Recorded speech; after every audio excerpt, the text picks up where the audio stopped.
Hello and once again welcome to our channel matric English medium. मैं हूँ साहिल दीवान ए सजन। कैसे हैं आप सब? उम्मीद करते हैं आप सब बिल्कुल बहुत बहुत बहुत बहुत बहुत अच्छे होंगे। अगर आप भी है बिहार बोर्ड क्लास 10th और आपका मीडियम है इंग्लिश, तो ये चैनल को सब्सक्राइब कर लेना, क्योंकि जैसा नाम है वैसा ही चैनल का काम है। जितने भी चीज़ें आपको इंग्लिश मीडियम में प्रॉब्लम आता है, हर एक का सॉल्यूशन मैट्रिक इंग्लिश मीडियम। ठीक है, नारा याद रहेगा ना? इंग्लिश मीडियम मतलब मैट्रिक इंग्लिश मीडियम। ठीक है, अगर आप नए हैं तो चैनल का प्लेलिस्ट को चेकआउट कीजिए, रिसेंट वीडियोस में जाके देखिए, लाइव सेक्शन वाले वीडियोस में जाके देखिए। आपको बहुत सारी चीज़ें ऑलरेडी मिल चुके हैं जो आप सोच रहे हैं, कल्पना कर रहे हैं क्या चीज़ें मिलेंगे, है ना? तो देखो, चैनल को सब्सक्राइब करना, जो भी चीज़ें वीडियोस आएगा आपका सबसे पहले पहुंच जाएगा। वीडियोस को लाइक कर देना, बहुत सा इंपॉर्टेंट वीडियोस है आज का। वीडियो को शेयर कर देना अगर लगता है कि हाँ कोई है इंग्लिश मीडियम में बहुत सारा प्रॉब्लम आ रहा है, तो ज़रूर शेयर करना। आज जो हम लोग करेंगे, हम लोग साइंस 2019 से लेकर के 2000 आई थिंक 21 तक के क्वेश्चंस करेंगे। ठीक है, जिसमें शॉर्ट और लॉन्ग, और सिर्फ हम लोग आज केमिस्ट्री के करेंगे। इसी तरीके से पहले सेकंड में बायो करेंगे, फिर थर्ड में हम लोग फिजिक्स करके कहानी ख़त्म कर देंगे। आप सोचेंगे कि सब्जेक्टिव तो ठीक है, ऑब्जेक्टिव का क्या पीवाईक्यू करवाएंगे? हाँ बिल्कुल करवाएंगे। आपको जिस तरीके से एसएसटी की चीज़ें हम लोग शाम को करा रहे थे, ठीक है, लाइव आकर के, उसी तरीके का साइंस में भी करेंगे। सब्जेक्टिव इसलिए पहले करा दिया ताकि आप लोग को कहना है कि हम लोग याद करना भी हम लोग को है ना, इसीलिए ठीक है मैं पहले सब्जेक्टिव की चीज़ों को करा देता हूँ, बाद बाकी याद आप लोग करते रहिएगा। और ऑब्जेक्टिव तो खैर एग्ज़ाम के रात को भी अगर रटवा दे तो फिर भी आप लोग देख के आराम से करके आ जाइएगा। ठीक है, तो स्टार्ट करेंगे। और हाँ, पेन कॉपी लेके बैठ जाओ, अपने नोट्स को अपने पास में रखो, जितने भी नोट्स तुमने बनाए हो, क्योंकि देखो जो भी चीज़ें नोट से बनाए हो उसी से अगर टिक कर दोगे कि ये पीवाईक्यू में आया हुआ है, तो वो ज़्यादा बेटर रहता है। जब भी तुम नोट्स को रिविज़न करोगे तो वो चीज़ें को ज़्यादा फोकस करना। देखो, दो तीन चीज़ें बताना चाहूँगा, ऐसा नहीं कि तुम बस इसी को ही याद करो। अब तुम्हारे पास टाइम है, ठीक है, जो भी टाइम है चीज़ों को चैप्टर के रिवीजन करो। ठीक है, अगर ये टॉपिक पूछा है तो पास वाला आसपास के टॉपिक्स भी पूछ सकता है। और कुछ लोग ये बोलेंगे कि बस यही रट ले काम हो जाएगा। पास करने बराबर काम होगा, अच्छा नंबर आना मे भी अगर सब कुछ आ जाए तो ठीक है, आ जाता है, कोई बात नहीं। अगर सारे के सारे रिपीट कर देते हैं, अक्सर कर देता है, कभी कभी नहीं करता है, तो इसीलिए हर एक इसके लिए सिचुएशन के लिए रेडी रहो। टाइम है, उतना भी ज़्यादा हार्ड नहीं है। जो चीज़ करा रहे हैं आप चैप्टर में टिक कीजिए और अपने नोट्स को भी पढ़ते रहिए। ठीक है, देखिए ये चैप्टर वाइज नहीं है इसलिए मैं बता रहा हूँ, है ना। चैप्टर वाइज में टाइम लगता। आप एसएसटी की बात कर ले, उसमें आप वही सब रेडी चीज़ों को याद कीजिए, काम हो जाएगा। वो चैप्टर वाइज था इसीलिए मैं बता रहा था। एसएसटी सॉरी साइंस में चैप्टर वाइज नहीं है, इसलिए मैं आपको चीज़ों बता रहा हूँ। आप चीज़ों को रिविजन करते चलिएगा, है ना। अब बहुत लोग बोलेंगे कि चैप्टर वाइज क्यों नहीं करा, बहुत टाइम लगता है, बहुत टाइम लगता है ना। एक ऐसा समझो कि शॉर्ट रिविजन होने वाला था, लेकिन छोड़ो। ठीक है, ये सारे क्वेश्चन से आया हुआ बिहार बोर्ड ऐसे ले लिया। अब आ जा हम लोग करते हैं, साथ साथ में आपके कनेक्टेड क्वेश्चंस भी करेंगे। अच्छा देखो, पहला क्वेश्चन तुमसे पूछा था, देखो आपसे decomposition and combination chapter number 1 में हम लोग ऑलरेडी कर चुके थे। तो मैंने बताया कि दोनों बहुत ज़्यादा इंपॉर्टेंट है, चाहे आप डिकम्पोजिशन पूछ लें चाहे कॉम्बिनेशन पूछ लें। डेफिनेशन और एगो इक्वेशन आपको याद रखना है, इसलिए इसका आंसर मैंने डायरेक्ट नहीं लिखा। आ जाओ, 2 नंबर से स्टार्ट करते हैं। Difference between washing soda and baking soda. Objective questions भी बनेंगे, सब्जेक्टिव भी क्वेश्चन बनेंगे। आपसे सिंपल सा वॉशिंग सोडा का केमिकल नेम क्या है, तो सोडियम कार्बोनेट, ऐसा क्वेश्चन पूछ सकता है।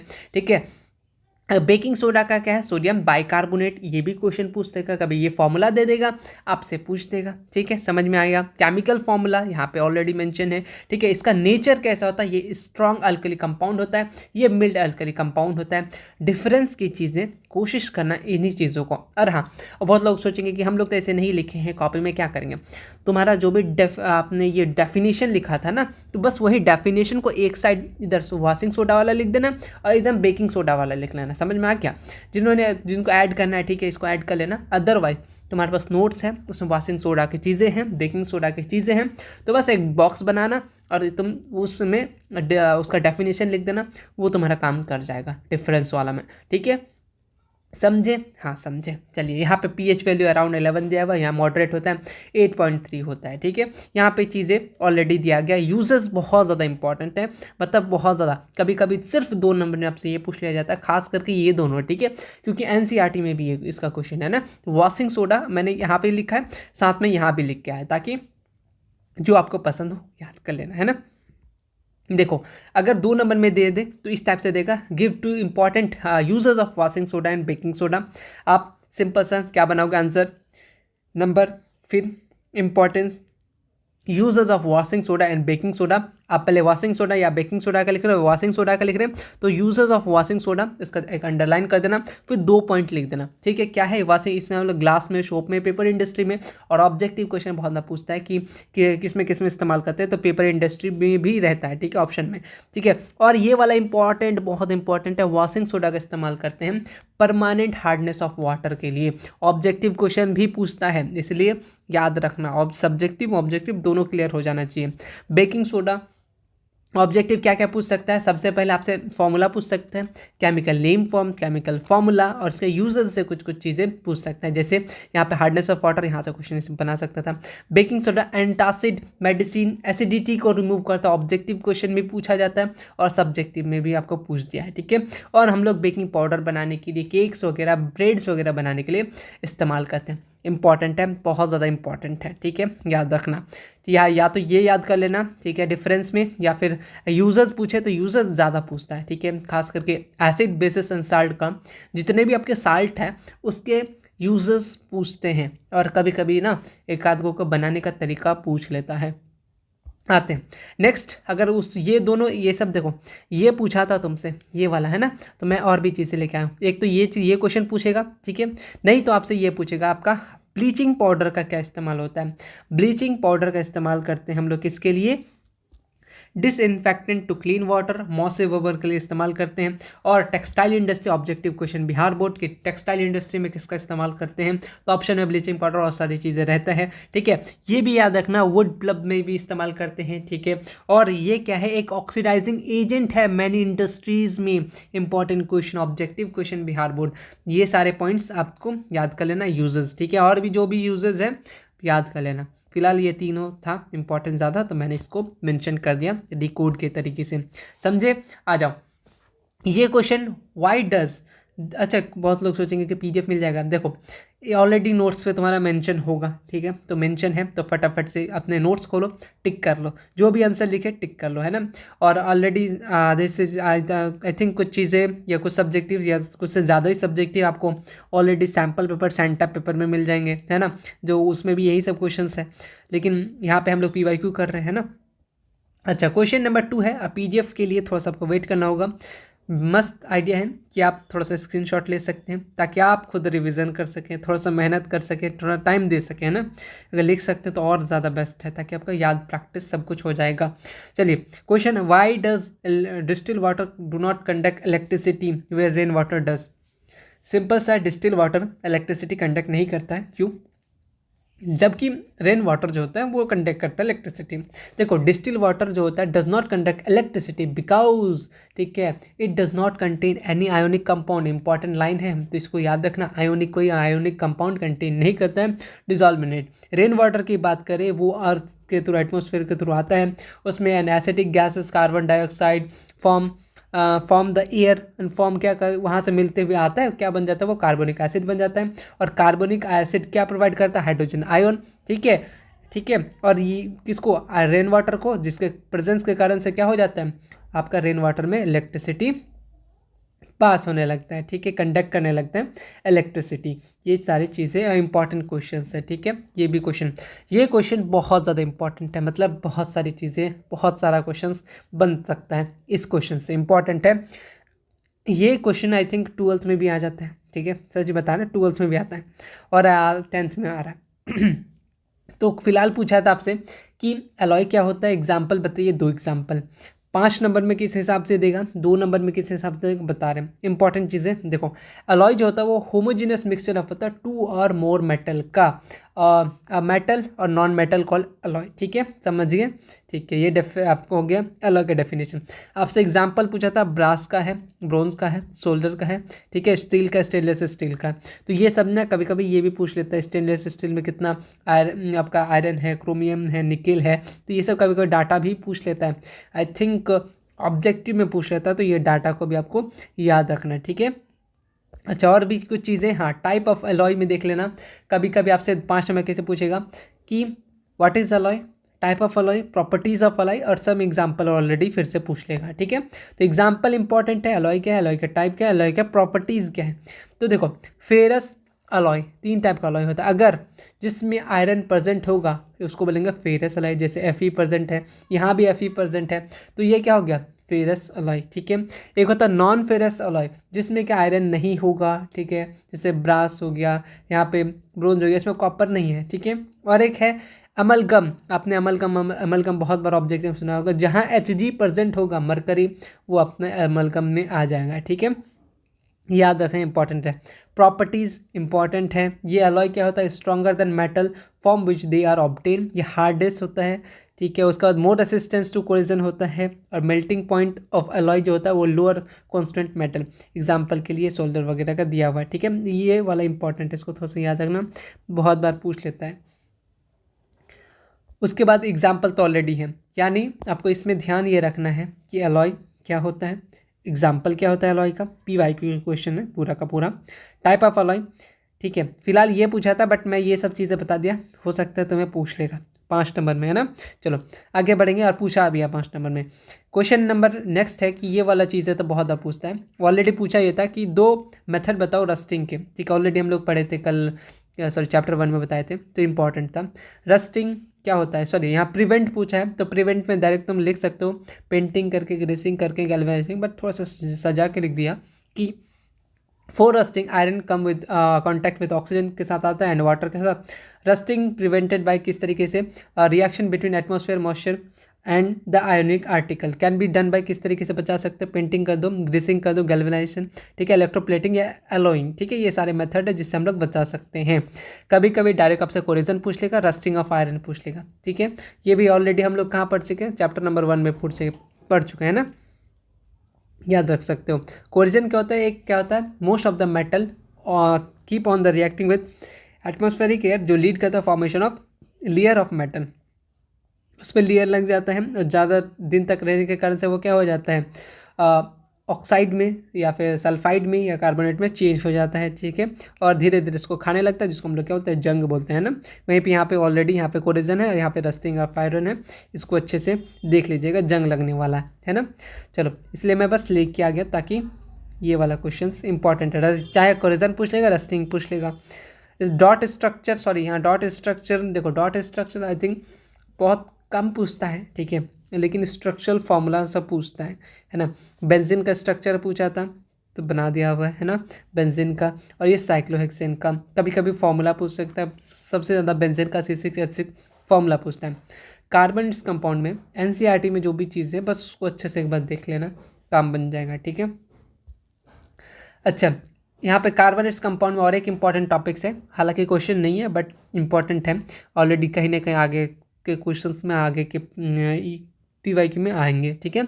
एलोट्रॉप्स क्या होता है, फिलहाल सबसे ज़्यादा पूछा जाता है, अगर 5 नंबर में क्वेश्चन सेलेक्ट करना हो तो ये भी एक अच्छा क्वेश्चन है जो सिलेक्ट कर लेता है। एलोट्रॉप्स ऑफ कार्बन, एक होता है डायमंड, एक होता है ग्रेफाइट, एक होता है आपका बकमिस्टर फ्लोरीन, ठीक है, ऑलरेडी आप लोग पढ़े हुए हैं। हाँ सबसे ज़्यादा लेकिन क्वेश्चन क्या होता है, क्वेश्चन पूछता है कि कार्बन आखिर, एक तो पूछता है कि कोवेलेंट क्यों होता है, ठीक है, कार्बन में क्या खासियत है, कार्बन के पास क्या है, तो कार्बन के पास एक वेस्टाइल नेचर का है, ठीक है, नेचर ऑफ कार्बन, इसमें क्या होता है, ये large number of organic compound due to, इसमें नेचर क्या है, एक कार्बन के पास 2 प्रॉपर्टी होता है, कैटिनेशन और एक टेट्रावेलेंट नेचर। कैटिनेशन अलग करके पूछ सकता है, टेट्रावेलेंट नेचर अलग करके पूछ सकते हैं 2 नंबर के लिए। इसमें कैटिनेशन का तो सेल्फ लिंकेज प्रॉपर्टी होता है, ठीक है, कार्बन के पास यहाँ पूछ रहे हैं कि इसके पास क्यों, और बहुत सारा नेचर का है, तो अलग अलग नेचर का। सबसे पहले एक तो उसका कैटिनेशन प्रॉपर्टी है, एक टेट्रावेलेंट, जो कैटिनेशन के कारण ना का ये जो कोवेलेंट बॉन्ड बना पाता है, ठीक है। Self linkage property of element mainly carbon atom through covalent bond to form a long chain बनाता है, ब्रांच रिंग लाइक स्ट्रक्चर, जैसे बकमिस्टर फ्लोरीन, बहुत सारा चेन मिलके बन जाता है ना। इसमें 2 टाइप के होते हैं प्रॉपर्टी, इसके दिस प्रॉपर्टी ड्यू टू किसके कारण से होता है, इसमें क्या होता है, small size of carbon atom और great strength of the carbon carbon bond के कारण, ठीक है। एक टेट्रावेलेंट नेचर, 2 नंबर ऐसे पूछ सकता है अलग अलग करके, या फिर साथ साथ में, या फिर एलोट्रॉप्स में पूछ सकता है, ठीक है। कार्बन के पास वैलेंसी कितना होता है, ऑब्जेक्टिव क्वेश्चन 4, वो बॉन्डिंग कर सकता है 4 अदर कार्बन एटम के साथ, ऑब्जेक्टिव क्वेश्चन पूछ सकता है, ठीक है। और क्या है, other hetero atoms with single covalent bond as well as double और ट्रिपल बॉन्ड्स। ठीक है, ऑलरेडी सब्जेक्टिव क्वेश्चन में ये चीज़ें आ चुके हैं ना, तो याद रखना। ऐसे पूछ सकता है किसका कोऑर्डिनेशन प्रॉपर्टी है, किसके पास टेट्रावैलेंट नेचर है, तो कार्बन के पास। ठीक है, समझे?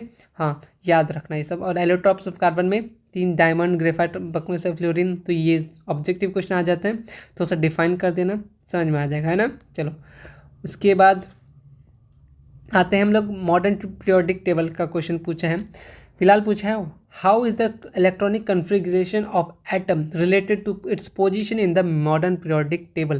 क्वेश्चन पूछा है बट यहाँ पे कुछ और अलग पूछा है। देखो, the number of shell present होता है एलिमेंट में जो इक्वल होता है किसका, उसका पीरियोडिक नंबर में। By knowing electronic configuration we know the group of number and period number of an element and the position of element in the periodic table. I think recently NCERT में I think periodic table हटा दिया गया है ना, तो उन लोग को सवाल रहता है कि हम लोग क्या करेंगे। तो देखो, इसमें ज़्यादा कुछ पूछता नहीं है, जो ज़्यादा पूछता है तो ऑलरेडी मैंने लेके यहाँ पे ऑलरेडी आ गया, जो क्या रिलेटेड है क्वेश्चंस बनता है।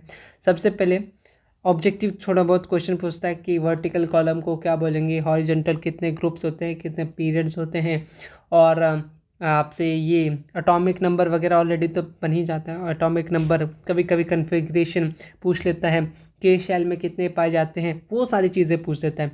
एक आता है डोबेनियर ट्राइड्स वाला, ठीक है, आपसे पूछते थे, खास करके लिमिटेशन पूछता है। अगर डोबेनियर ट्राइड्स पूछेगा तो उसका लिमिटेशन भी पूछेगा। एक आपका Newland law of octave, Newland दिया, कौन सा लॉ दिया था, लॉ ऑफ ऑक्टेव, ये भी क्वेश्चन पूछ देगा और इसका लिमिटेशन पूछ देगा। मेंडलीव किसके बेसिस पे रखा था, और आपका न्यूलैंड किसके बेसिस पे रखा था, डोमेनियर किसके बेसिस पे रखा था, इसी टाइप के क्वेश्चंस बनेंगे। ठीक है, तो एनसीईआरटी की चीज़ें अब बस एक बार आप नोट्स नहीं है तो यूट्यूब पे ऑलरेडी 10 साल 100 साल पुराना वीडियोस भी आपको मिल जाता है, एक बार सर्च कीजिएगा तो आपको चीज़ें मिल जाएगा। ठीक है, तो डोमेनियर ट्राइड्स देखना है, देख लेते हैं थोड़ा सा। इसमें क्या, ये क्लासिफिकेशन के एटॉमिक मासेस के बेसिस पे ऑब्जेक्टिव क्वेश्चन बन जाएगा। इसमें क्या क्या, इसमें इंक्रीजिंग एटॉमिक मासेस पे रखा था। इसमें देखो, group of 3 element have similar properties obtain, 3 जो आपका एलिमेंट्स है उसका सिमिलर क्या मिला था, सिमिलर प्रॉपर्टीज ऑब्टेन मिला था। ठीक है, उसके बेसिस पे इन्होंने रखा, जैसे लिथियम, सोडियम, पोटाशियम के बेसिस पे रखा था। ठीक है, चलिए, atomic masses of the middle element it tried, इसलिए देखो 3 का जोड़ा बनाया था, इसलिए ट्राइड बोलते हैं। एवरेज देखो, तीनों का लिया और एवरेज निकाला, फिर वो दूसरा का निकल गया, इसी हिसाब से इन्होंने रखा था।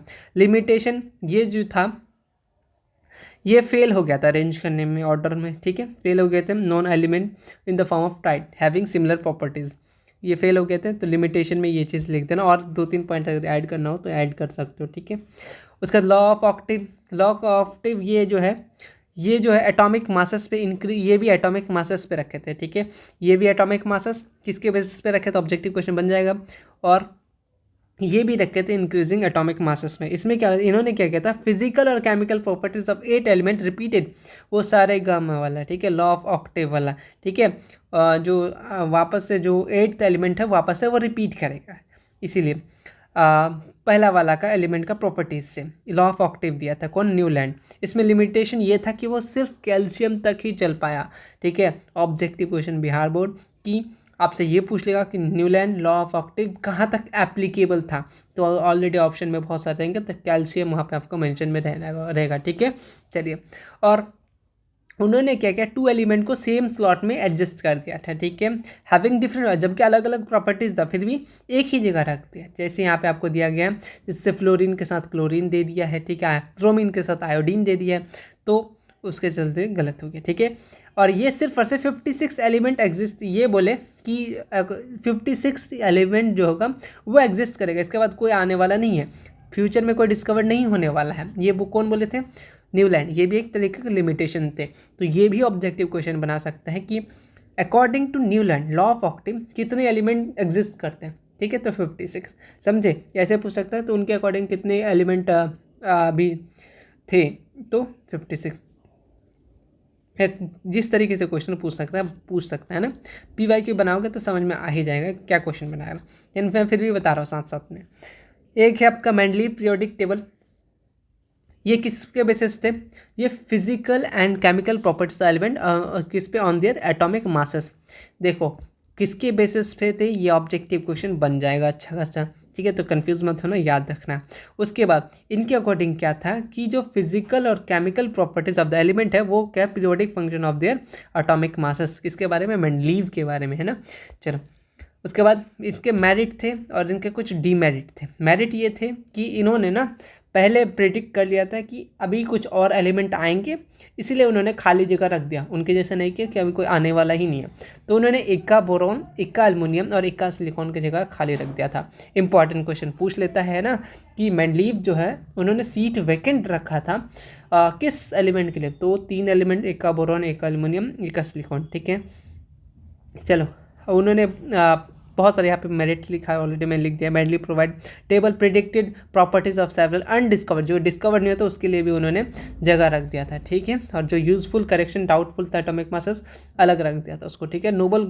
जो नोबल गैसेस था could accommodate in the Mendeleev periodic table without disturbing the periodic table after discovery, ठीक है। डिस्कवरी चैनल लिमिटेशन ये था कि उन्होंने हाइड्रोजन, बहुत अच्छा क्वेश्चन पूछ लेता है कि हाइड्रोजन को उन्होंने जगह फिक्स नहीं रखा था और आइसोटोप्स का भी जगह नहीं रखा था, और जो है no regular trends of atomic mass, ठीक है, कोई रेगुलर ट्रेंड नहीं था एटॉमिक मासेस का। तो लिमिटेशन और इनका, हाँ, merit and demerit Mendeleev periodic table important है, ठीक है। तो ये सारी चीज़ें थोड़ा सा देख के रखना। लॉन्ग क्वेश्चन में क्या पूछा था आपसे? कार्बोनेट्स कंपाउंड से एडिशन, सब्स्टिट्यूशन, एस्टरिफिकेशन, रिएक्शन, ठीक है। तो तीनों को डिफाइन किए हैं। उसके बाद आई थिंक और भी कुछ मैंने ऐड किया, हाँ बहुत सारी चीज़ें हैं। चलो सबसे पहले एडिशन जुड़ रहा है। Addition of dihydrogen with unsaturated hydrocarbon in the presence of catalyst. Catalyst क्या होता है पता है? ऐसा समझो, कैटलिस्ट जो 5 मिनट बाद होने वाला काम अभी कर दे।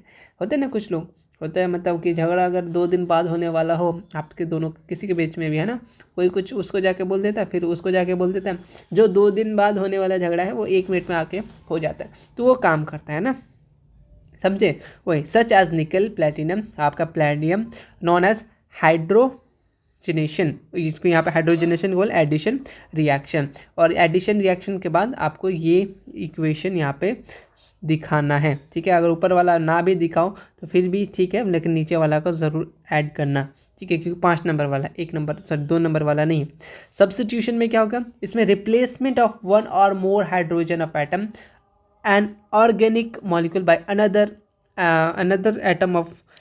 atom or group of atom known as substitution reaction। फिर से यहाँ पे आप ये चीज़ शो करना है ना। देन एस्टरिफिकेशन रिएक्शन, इसमें क्या होता है? Reaction of ethanoic acid with alcohol in the presence of few drop of H2SO4, concentrated H2SO4 catalyst के तरह इस्तेमाल करते हैं। वो क्या? एक स्वीट स्मेल देता है सब्सटेंस, जिसको हम लोग ईस्टर बोलते हैं। तो ऑब्जेक्टिव क्वेश्चन पूछ लेता है, जो स्वीट सब्सटेंस देता है उसका नाम क्या है? ईस्टर, ठीक है। इस रिएक्शन को बोलेंगे एस्टरिफिकेशन रिएक्शन, ठीक है। ऑलरेडी इन रिएक्शन मैंने लिख दिया।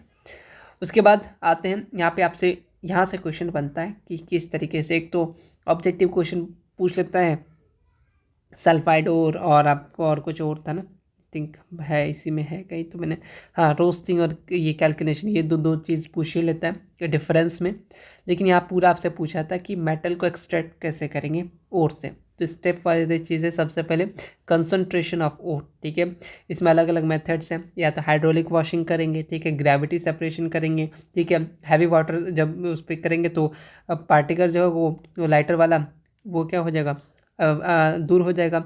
या फिर मैग्नेटिक सेपरेशन का इस्तेमाल करते हैं, फोर्थ फ्लोटिंग प्रोसेस का इस्तेमाल कर सकते हैं, ठीक है।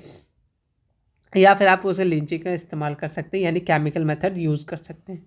उसके बाद एक मेटल को निकालेंगे, फिर उसके बाद क्या करेंगे, अगर वो बहुत ज़्यादा रिएक्टिव है, जैसे एग्जांपल सोडियम पोटेशियम, तो उसको हम लोग इलेक्ट्रोलाइटिक रिडक्शन यूज़ करेंगे। अगर वो मॉडरेट वाला है, ठीक है, जैसे यहाँ पे जिंक हो गया, आयरन हो गया, लीड हो गया, तो उसमें 2 प्रोसेस कर सकते हैं आपका।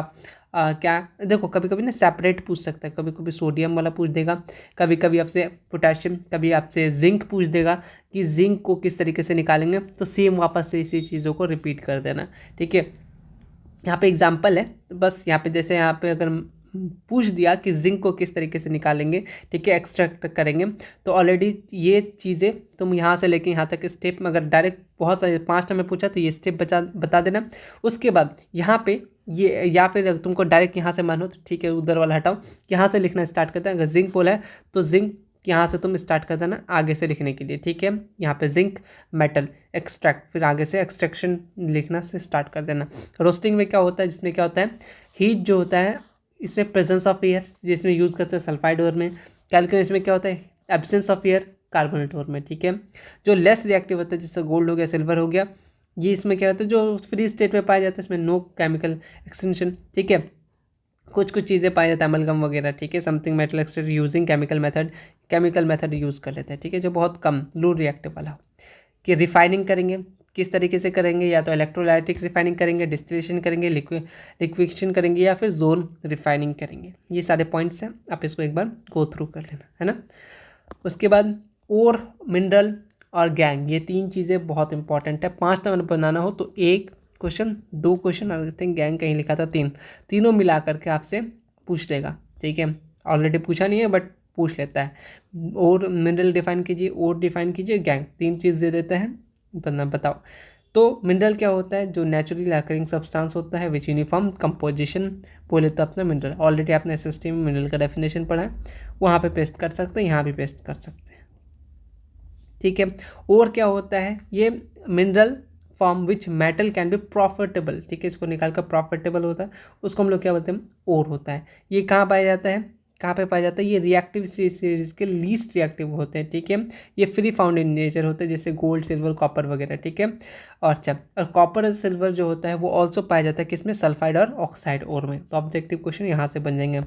कैलकुलेशन, रस्टिंग ऑलरेडी पूछा तो नहीं है बट मैंने फिर भी लिख दिया है। डिफरेंस की चीज़ें इसको एक बार याद कर लेना, इंपॉर्टेंट है, बहुत लगभग चीज़ें पूछ लेता है।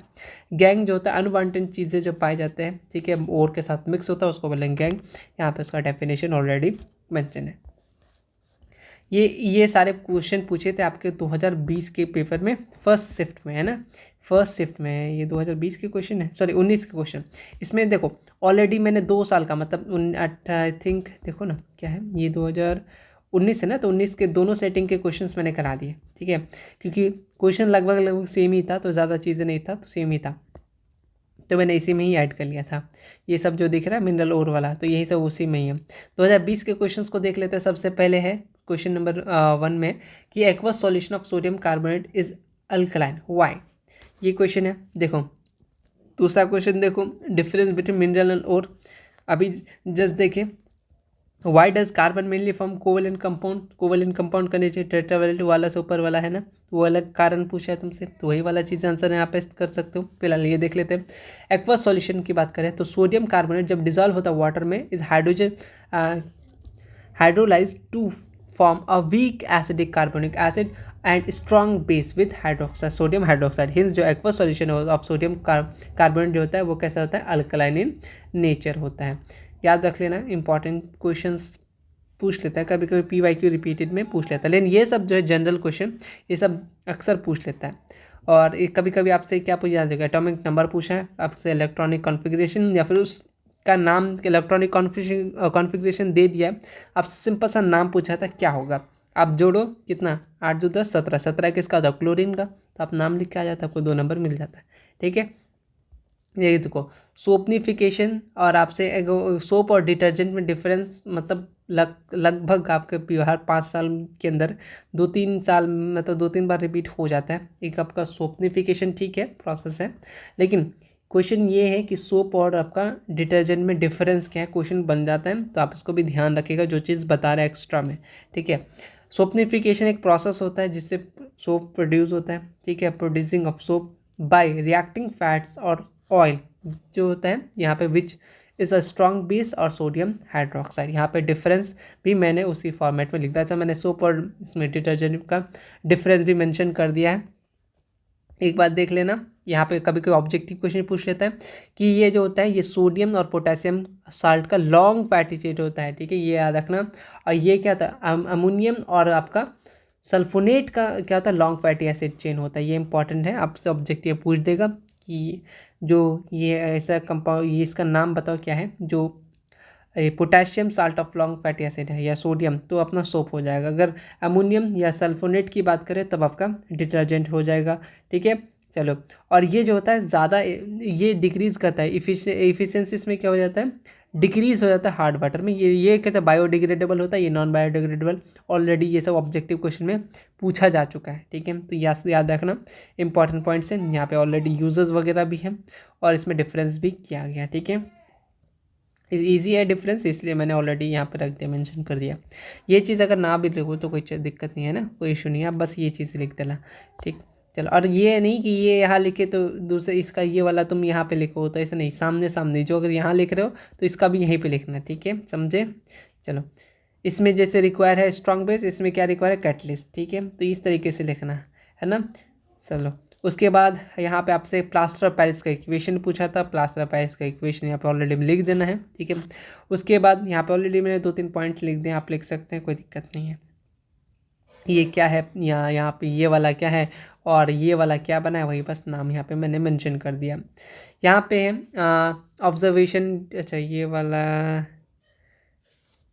अच्छा ये वाला इसी में ही ऐड है। ठीक है, हार्ड वाटर मिलता है ना। क्वेश्चन है कि आपसे कि आप किस तरीके से ये फॉरेस्ट को बचा सकते हैं। तो आप ज़्यादा से ज़्यादा पेड़ लगाना है, फॉरेस्ट कंजर्वेशन जो भी है उसको, ऑर्गेनाइजेशन को सपोर्ट करना है। ठीक है, लोगों को अवेयर करना है, बहुत सारी चीज़ें हैं। ठीक है, तो वो सब बचाना है, पेड़ पौधों को, जंगल को, हमारे जो भी आसपास के एरिया। तो स्टेप पूछा था तो आप ऑलरेडी ज्योग्राफी में पढ़ेंगे, यहाँ पे भी पेस्ट करके आ सकते हैं, कोई इशू नहीं है। सेकंड में क्या पूछा था आपसे कि सेकंड वाला 2020 का सेकंड क्वेश्चन, मतलब सेकंड सेटिंग में ये पूछा था difference between displacement double displacement. Already ये क्वेश्चन एक तो ऊपर भी बना चुके हैं और ऑलरेडी चैप्टर 1 में मैंने दे चुके हैं, है ना। चलो, चैप्टर नंबर 2 ये भी ऑलरेडी हम लोग तो वैसे बता चुके हैं चैप्टर नंबर 1 में, बट फिर भी विच गैस यूजुअली लिबरेटेड जब एसिड रिएक्ट कराता है मेटल के साथ। ठीक है, हाइड्रोजन गैस यूजुअली लिबरेट हो जाता है। ऑब्जेक्टिव क्वेश्चन में पूछ लेता है विथ, यहाँ पे मैंने यहाँ पे 2 नंबर है इसलिए मैंने ऑलरेडी यहाँ पे इक्वेशन वगैरह भी लिख दिया। ठीक है, एग्जाम्पल पूछना है तो एग्जाम्पल भी जिंक और डाइल्यूट हाइड्रोक्लोरिक एसिड के साथ एग्जाम्पल भी दे दिए, है ना। इसको अच्छे से देख लेना। यहाँ पे ऑलरेडी लिखा हुआ है, जब जिंक मेटल को रिएक्ट कराएंगे डाइल्यूट हाइड्रोक्लोरिक एसिड के साथ, हाइड्रोजन गैस प्रोड्यूस होगा। ठीक है, और produce in zinc chloride salt and formed हो जाएगा। ठीक है, ये सारी चीज़ें ऑलरेडी लिखा हुआ है, तो ऑलरेडी जब आपको PDF मिल जाएगा तो कोई इशू नहीं होना चाहिए। यहाँ पे आपके क्या पूछा है कि कौन सा, अच्छा, name of the sodium compound which is use in the आपका जो सॉफ्टनिंग हार्ड वाटर। तो कौन सा, अभी तो हम लोग पढ़े क्या है, सोडियम कार्बोनेट पढ़ के आए ना ऊपर, वो जिसको हम लोग वॉशिंग सोडा के नाम से जानते हैं, वो बस नाम लिखना था आपको। एनोडाइजिंग क्या होता है, एक एनोडाइजिंग एक इलेक्ट्रोकेमिकल प्रोसेस होता है जिसमें हम लोग क्या करते हैं, इंक्रीज करते हैं thickness of the natural oxide layer of the surface of metal part. ठीक है, ये चीज़ याद रखना, इंपॉर्टेंट चीज़ों को हाईलाइट रख लेना। इलेक्ट्रोकेमिकल प्रोसेस होता है, ठीक है, specially aluminium and it's alloy में इस्तेमाल करते हैं। ठीक है, और एनोडाइजिंग जो होता है, ये टर्म जो होता है, ये फैक्ट दैट ये पार्ट होता है एक्ट एज अ एनोड यानी पॉजिटिव। ठीक है, कैथोड बोलिए तो negative during the electrolytic cell during the process. Next question आपसे पूछा है कि क्या होगा जब जिंक को प्लेस करेंगे आयरन सल्फेट सॉल्यूशन में, उसका इक्वेशन। तो ऑलरेडी जब जिंक मेटल को प्लेस कीजिएगा आयरन सल्फेट में तो क्या होगा, डिस्प्लेसमेंट रिएक्शन होगा दोनों में, क्योंकि जिंक जो होता है वो मोर रिएक्टिव देन आयरन होता है। वही सारी चीज़ें हैं, बस यहाँ पे आपको मेंशन इसमें कर देना, आपकी 2 नंबर आपके पास। ये सब क्वेश्चन रिपीट होंगे, ये जिंक वगैरह में भी चांसेस है, बट लेकिन खास करके आपको इस टाइप के क्वेश्चन हो गया, यूजेस वाला हो गया, डिस्प्लेसमेंट डबल डिस्प्लेसमेंट हो गया, ठीक है, प्लास्टर ऑफ पेरिस हो गया, ये सब क्वेश्चन रिपीट होंगे। ठीक है, बट ऐसा नहीं कि सारे क्वेश्चन रिपीट होंगे, कुछ ही क्वेश्चन रिपीट हो जाएंगे यहाँ से। स्ट्रक्चरल फार्मूला यहाँ पे आपसे पूछा है, ठीक है, आई थिंक मैंने बस फार्मूला लेके रखा है, इसको और फॉर्मेट में लिख सकते हैं। आपने यहाँ पे ब्रोमोप्रोपेन एंड प्रोपोनॉन का है ना, प्रोपेनॉन का है। तो जी कार्बोनेट्स कंपाउंड में जितने भी टर्म्स है, ठीक है, दिया हुआ है फार्मूलाज वगैरह, ठीक है, स्ट्रक्चरल फार्मूला, उसको आप रिवीजन कर लीजिएगा। वापस फिर से देखो, मैंने बताया था चीज़ें इसमें से रिपीट क्या होगा, यूजेस केमिकल इसमें से कौन सा किसका इस्तेमाल कर सकते हैं, क्या यूजेस है, क्या प्रॉपर्टीज़ हैं, यही सब चीज़ है। ऐसा नहीं कि ये स्ट्रक्चरल फॉर्मूला ये पूछा है तो नेक्स्ट साल ये पूछेगा, बिल्कुल नहीं पूछेगा, ठीक है। ये कुछ कुछ चीज़ें ही पूछ सकता है, पूरा का पूरा चीज़ें नहीं पूछेगा रिपीटेड में। तो मैं अभी तुम्हें बता रहा हूँ कौन कौन सा रिपीट कर सकता है जो तुम्हें याद रखना है। सबसे पहले ये सोडा वगैरह जितने भी हैं इस ये रिपीटेड क्वेश्चन, यूजेस वगैरह रिपीटेड क्वेश्चन आएंगे, ठीक है। ये भी VVI ये रिपीटेड क्वेश्चन आ जाएगा, ठीक है। ये बहुत कम चांस है, बस देख के रख लेना। अलॉय वाला रिपीटेड क्वेश्चन आ जाएंगे, ठीक है। टाइप ऑफ अलॉय प्रॉपर्टीज़ पूरा अलॉय का टॉपिक्स ही पूरा रिपीट कर लेना, आ जाएगा। प्रिवेंशन कोरेजन रस्टिंग वगैरह रिपीटेड टॉपिक आ जाएगा, ठीक है। स्ट्रक्चर में भी चांसेस रिपीट हो क्योंकि बहुत सारे हैं तो कोई भी पूछ सकते हैं, तो ठीक है रिवीजन कर लेना, बट रिपीटेज का चांसेस नहीं है। एलोट्रॉप्स ऑफ कार्बन आ जाएगा सब्जेक्टिव के लिए 2 नंबर के लिए। ये कार्बन क्यों शो करता है, ये इस टाइप से क्वेश्चन। कैटिनेशन टेट्रावेलेंट वाला रिपीटेड क्वेश्चन मिल जाएंगे तुमको, ठीक है। तो ये इंपॉर्टेंट चीज़ें हैं। ये आई थिंक देखो सबसे ज़्यादा इंपॉर्टेंट आपसे ये सब पूछेगा। डोबेनियर उसका लिमिटेशन क्या है, लॉ ऑफ ऑक्टिव उसका लिमिटेशन क्या है, मेंडलीव का पीरियोडिक टेबल है, ये सब रिपीटेड क्वेश्चन पूछ सकते हैं। ऐसा नहीं सारा का सारा पूछेंगे, मैं बता रहा हूँ, बात को सुनो ध्यान से। आपसे ये टॉपिक्स को आप याद रख लेना, ये सब आपके अच्छे खासे 2 नंबर में आ सकते हैं, ठीक है। 5 नंबर में देना हो तो तीनों, लेकिन इंपॉर्टेंट टॉपिक्स हैं, इसको अच्छे से देख लेना। उसके बाद और वाला बिल्कुल रिपीट में आ सकता है, कोई इशू नहीं है, इसमें आ ही जाएगा, कोई दिक्कत नहीं है, ठीक है। और इसमें से मिनरल ओर वाला बिल्कुल रिपीटिंग में है। कैलकुलेशन रस्टिंग बिल्कुल रिपीटिंग में है, कोई दिक्कत नहीं। गैंग भी रिपीटिंग में है, रिपीट होगा ये सब क्वेश्चन, ठीक है। ये वाला मे बी ना हो, ठीक है, मे बी चांसेस कम है, ये तो आएगा ही, ठीक है। और ये क्लोरीन वगैरह इसमें तो कोई भी दे सकता है। सोपनिफिकेशन स्टरिफिकेशन अलग अलग टॉपिक्स में दे सकता है, रिपीट करने के लिए देगा, ठीक है। सोप डिटर्जेंट ऑलरेडी रिपीट में आ सकेगा, आ जाएगा। और प्लास्टर ऑफ पेरिस यूजेस क्या है, किस फॉर्मूले से बना है, इक्वेशन क्या है, रिपीटेड में आ जाएगा, ठीक है। फॉरेस्ट वाला ऐसा तो कुछ भी पूछ सकता है। Displacement double displacement combination decomposition exothermic endothermic जितने भी रिएक्शन है ऑलरेडी इंपॉर्टेंट है, रिपीट में आ जाएगा चैप्टर 1 से, ठीक है। कौन सा गैस लिबरेट करेगा, ऑब्जेक्टिव में हो सकता है ऑब्जेक्टिव में दे दे, सब्जेक्टिव में तो बहुत कम ही पूछता है, पहले पूछ लेता था, बहुत कम पूछ लिया। एनोडाइजिंग इंपॉर्टेंट है, बस इसको देख लेना, ठीक है। यहाँ पे ऑलरेडी जिंक के साथ ये सब ऑब्जेक्टिव पूछ सकते हैं, सब्जेक्टिव में अब थोड़ा कम चांसेस है ना। चलो यहाँ पे देखो बेकिंग सोडा का नाम क्या है, उसको किस तरीके से प्रिपरेशन कर सकते हैं, उसके प्रॉपर्टीज़ क्या है। ऑलरेडी बेकिंग सोडा का अपना नाम जानते हैं, ठीक है। प्रॉपर्टीज़ मैंने मैंशन कर दिया, प्रिपरेशन यहाँ पे ऑलरेडी मैंने लिख दिया है, ठीक है। उसके बाद आप लोग ये बोलेंगे कि आज पूरा क्यों नहीं कर रहे हैं, लाइन बाय लाइन क्यों नहीं कर रहे हैं, बस मुझे PYQ दिखाना था, ठीक है। ऑलरेडी PYQ मतलब ऑलरेडी PDF मिल ही जाएगा, और एग्जैक्टली मुझे फटाक से कहीं निकलना है। अभी मैं वीडियोस नहीं बना पाऊंगा तो कल तक वीडियो नहीं बना पाऊंगा, इसलिए मैं इंपॉर्टेंट चीज़ें बस बता रहा हूँ, उसको अच्छे से एक बार देख लेना। अलॉय देखो रिपीटेड क्वेश्चन 5 नंबर में आया, 3 यूजेस बताना था अलॉय का, ठीक है, याद रख लेना, इंपॉर्टेंट टॉपिक्स है। 2021 में अगर आओगे तो देखो यहाँ से क्या क्या है, ये भी आपको ऑब्जेक्टिव में पूछेगा, लेकिन मैं बता रहा हूँ कुछ चीज़ें भी हैं, कुछ चीज़ें हैं। लास्ट टॉपिक आई थिंक देखो ये 2021 के क्वेश्चंस हैं, और आई थिंक ये 2021 तक ही आज करेंगे हम लोग कंप्लीट। 22, 23, 24 फिर एक वीडियो में ख़त्म। व्हाट हैपन जब CO2 गैस को या bubble through the lime water, 2 पूछा, एक या तो स्मॉल अमाउंट में या फिर एक्सेसिव अमाउंट में, ठीक है। अगर हम लोग CO2 को कभी स्मॉल अमाउंट में कभी एक्सेसिव अमाउंट में अगर ये करें लाइम वाटर से पास करें तो क्या हो जाएगा, तो इस अगर स्मॉल अमाउंट में अगर CO2 करेंगे तो लाइम वाटर जो हो जाएगा वो cloudy due to the formation of calcium carbonate, objective question बना देगा, ठीक है। अगर एक्सेस में डालेंगे तो क्या हो जाएगा, वहाँ पे फॉर्म हो जाएगा, क्या हो जाएगा, यहाँ पे देखिए lime water clear up because of calcium carbonate dissolve to form क्या हो जाएगा, कैल्शियम बाइकार्बोनेट, ठीक है। फॉर्मूला याद रखना इंपॉर्टेंट रहेगा। न्यूट्रलाइजेशन, ठीक है। पैसिपिटेशन इंपॉर्टेंट रहेगा, रिपीट के चांसेस ज़्यादा है। डक्टिलिटी हो गया, और मेटल के जितने भी टॉपिक्स हैं, ठीक है। यहाँ मेलिएबिलिटीज़, ठीक है, मेलिएबल, देखो मेटल और नॉन मेटल में डिफरेंस इंपॉर्टेंट है, चीज़ें बता रहे बस ध्यान से सुनो। मेटल नॉन मेटल में डिफरेंस इंपॉर्टेंट है on the basis of physical properties, on the basis of chemical properties, दोनों बेसिस में 5-5 नंबर के क्वेश्चन आ जाएंगे, ठीक है। क्या बताया कि मेटल नॉन मेटल के बीच में डिफरेंस पूछता है on the basis of physical chemical. अभी जो बता रहा हूँ ना, आने वाले 3-4 जो साल के क्वेश्चंस करेंगे, जैसे अभी 2021 तक के लिए ना, तो 22, 23, 24 में आपको ये क्वेश्चंस देखने को मिलेगा। तो हम चीज़ें बता रहे हैं, रिविजन जब करो तो ये टॉपिक को ध्यान रखना। क्या on the basis of physical properties, on the basis of chemical. Metal और नॉन मेटल में डिफरेंस क्या है ये याद रख लेना, ठीक है। अगर सिंपल सा पूछे कि मेटल और नॉन मेटल में डिफरेंस पूछा तो ठीक, अगर वहाँ पर क्वेश्चन में ये लिख दिया on the basis of physical properties, तो आप फिजिकल प्रॉपर्टीज बताना। अगर बोले केमिकल प्रॉपर्टीज तो केमिकल प्रॉपर्टीज बताना, मेटल और नॉन मेटल। ऑलरेडी मैंने यहाँ पे लिख दिया है कि हार्ड होता है। कभी कभी सिंपल सा 2 नंबर बोल देगा कि मेटल क्या है और इसके प्रॉपर्टीज़ बताइए, है ना।